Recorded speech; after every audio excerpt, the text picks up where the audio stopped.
علامہ اقبال نے ایک بات لکھی ہے. اقبال کہتے ہیں جب میں لندن میں وکالت کرتا تھا تو ایک خاتون تھی, لیڈی بارنس اس کا نام تھا. چھوٹے موٹے مقدمات لے کے وہ میرے پاس آتی تھی. بی بی ایک ہوٹل چلایا کرتی تھی. اس کا خامن جو تھا وہ فوج میں ملازم تھا. اقبال نے خود لکھا ہے, اقبال فرماتے ہیں کہ ایک دن وہ خاتون پھر کسی کیس کے سلسلے میں میرے پاس آئی, تو جب وہ آئی تو اس نے نقاب اوڑھا ہوا تھا, برقع کیا ہوا تھا. تو چونکہ اس نے نقاب اوڑھا تھا مسلمانوں کی نشانی تھی. نقاب اوڑھنا کن کی نشانی ہے؟ اللہ آپ کو خوش رکھے. تو کہتے وہ نشانی چونکہ اہل اسلام کی تھی تو مجھے تجسس ہوا. میں نے کہا لیڈی خیریت ہے؟ میم صاحبہ یہ برقع پہنا ہوا ہے. تو کہنے لگی ہنس کے, اقبال مجھے پکا یقین تھا کہ آپ ضرور پوچھیں گے.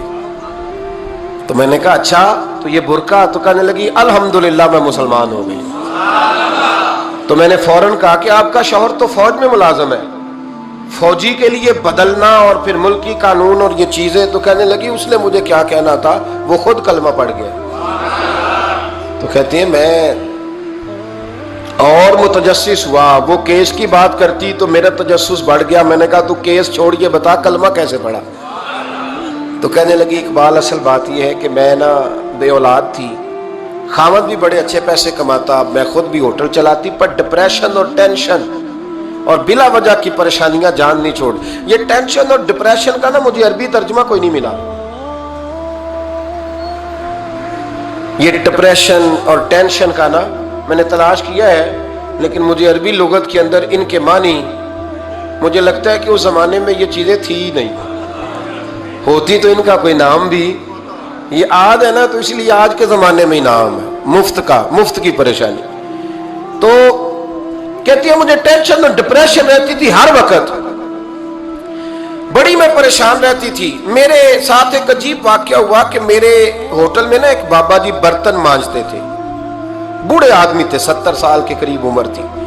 ان کا ایک بیٹا تھا, ایک بہو تھی, ایک پوتا تھا, لیکن وہ بیچارے بیٹا بیمار رہتا تھا تو لہٰذا وہ خود مزدوری کرتے. کہتے ہیں ایک دن وہ بابا جی میرے پاس آئے, کہنے لگے میم صاحبہ 2-4 دن کی چھٹی چاہیے. تو میں نے کہا خیریت ہے؟ کہنے لگے میڈم میرا بیٹا فوت ہو گیا. بیٹا,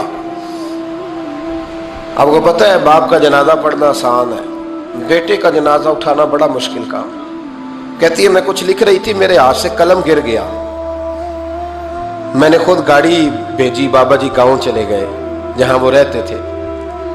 کہتی 2-3 دن کے بعد میں اور میرا شوہر گئے تو رستے میں ہم باتیں کر رہے تھے کہ کیا تعزیت کریں گے. ایک ہی بیٹا تھا, کوئی رشتہ دار بھی نہیں, تو اس کی تو کائنات اجڑ گئی, کن لفظوں سے اسے تعزیت کیا کہیں گے.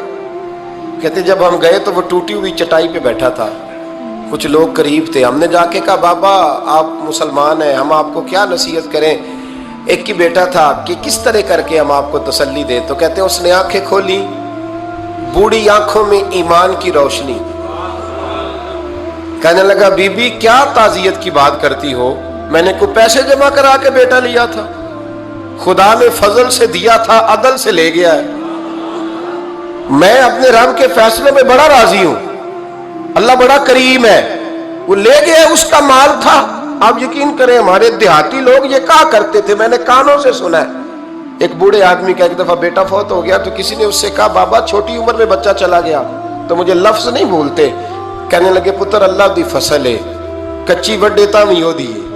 سنے آپ نے بھی کبھی یہ فکرہ, کچی وڈے تے پکی لے گئے تے تامی ہے جو ہو دی. تو جب اس کا جی چاہا وہ لے گیا.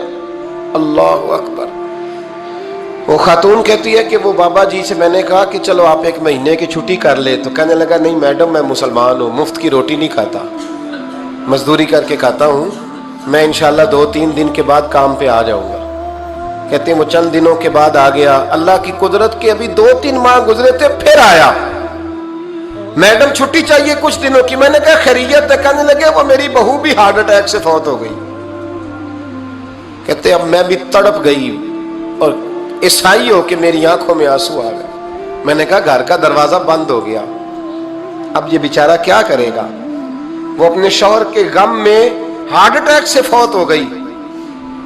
کہتے ہم پھر 2-3 دن کے بعد تعزیت کے لیے گئے, پھر ٹوٹی ہوئی چٹائی, بوڑھا نہ اپنی انگلیوں سے زمین پر کچھ بنا رہا. کہتی قریب گئی اور میں نے جا کے کہا بابا اب تو تسلی آپ نے خود ہی کرنی ہے.